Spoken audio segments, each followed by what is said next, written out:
এতিয়া ৰাতিপুৱা হৈছে 9টা বাজিছে মই গা পা ধুই ৰেডি আৰু লাহেকৈ চাদৰ মেখেলাযোৰ পিন্ধি আহোঁগৈ মানে কথাটো হ'ল আজি 29 আগষ্ট মহাপুৰুষ শ্ৰী শ্ৰী শংকৰদেৱৰ তিৰুভাৱ তিথি আৰু তেখেতৰ এই তিৰুভাৱ তিথি উপলক্ষে আমি গাঁৱৰ যিটো মন্দিৰ আছে তাতেই তিথি পাতিম বুলি আগবাঢ়িছোঁ মানে আমি যিডোখৰত থাকোঁ তাত নামঘৰ নাই অলপ আগলৈ আছে বাৰু আৰু তাত মানে অহা যোৱা কৰিবলৈ সকলোৰে সময় সুবিধা নিমিলে সেই গতিকে আমি ইয়াতে আয়োজন কৰিছোঁ ইয়াতো যিহেতু অসমীয়া মানুহ বেছি নাই আমি 2-3 ঘৰে আছোঁ কিন্তু ইয়াৰ যিবিলাক বিহাৰী বা বেংগলী মানুহ আছে তেওঁলোকক বহুত বহুত ধন্যবাদ দিব লাগিব তেওঁলোকে অসমীয়া যিবিলাক নাম হয় সেইবিলাক বুজি নাপায় নাম বা পদ তেনেকুৱা বুজি নাপায় কিন্তু তথাপিও তেওঁলোকে আহি সহযোগ কৰেহি বা যোগদান দিয়েহি চাপৰি বজায় বুজি নাপালেও চাপৰি বজায় তাৰ বাবে তেওঁলোকক বহুত বহুত বহুত ধন্যবাদ দিব লাগিব আৰু এওঁলোকক দেখিলে আমাৰ কিছুমান অসমীয়াই লাজ পাব লাগে বুলি মই ভাবোঁ কাৰণ আমাৰ অসমীয়াবোৰৰ এঘণ্টা এটা সময় নোলায় ভগৱানৰ নাম ল'বলৈ আৰু ইফালে থাপনা পতা হৈ গৈছে গুৰুজনৰ নামত শৰাইখন আগবঢ়াই দিয়া হৈ গৈছে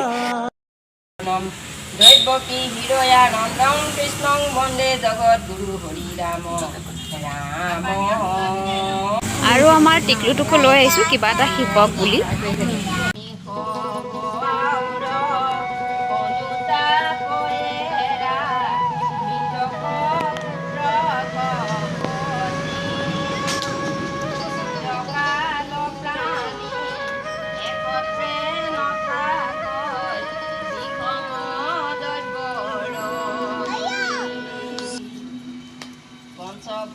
ৰাম ৰাম হৰি ৰাম নাৰায়ণ ৰাম কে হৰি ৰাম ৰাম কে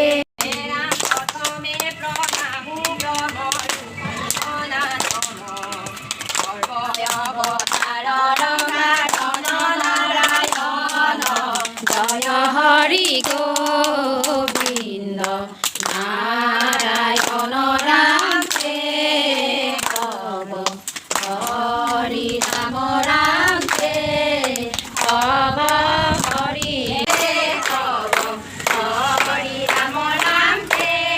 কব হৰি ৰাম জয়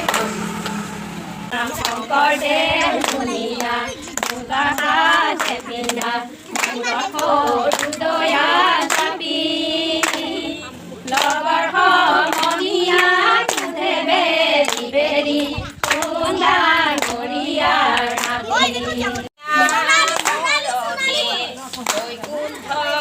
প্ৰকাশে প্ৰেময় ভিতৰ নদী শ্ৰীমন্ত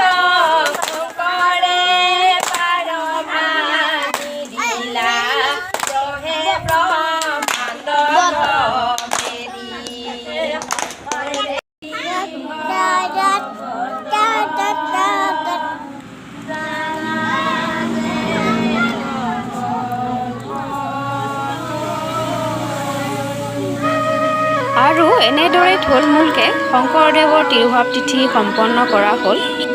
আৰু জাতিৰ মাজত থাকিও অসমীয়া সংস্কৃতি জীয়াই ৰাখিবলৈ অকণমান চেষ্টা কৰা হ'ল আজিৰ ভিডিঅ'টো আপোনালোকে খুব ভাল নাপাবও পাৰে কাৰণ এইটো এণ্টাৰটেইনমেণ্ট টাইপৰ ভিডিঅ' নহ'ল যদিও তথাপিও যদি আপোনালোকে ভাল পাইছে তেন্তে লাইক কমেণ্ট শ্বেয়াৰ কৰি দিব আৰু ছাবস্ক্ৰাইব কৰিবলৈ নাপাহৰিব হৰি নামেৰে ঘূৰিব ঠাই ধৰিছে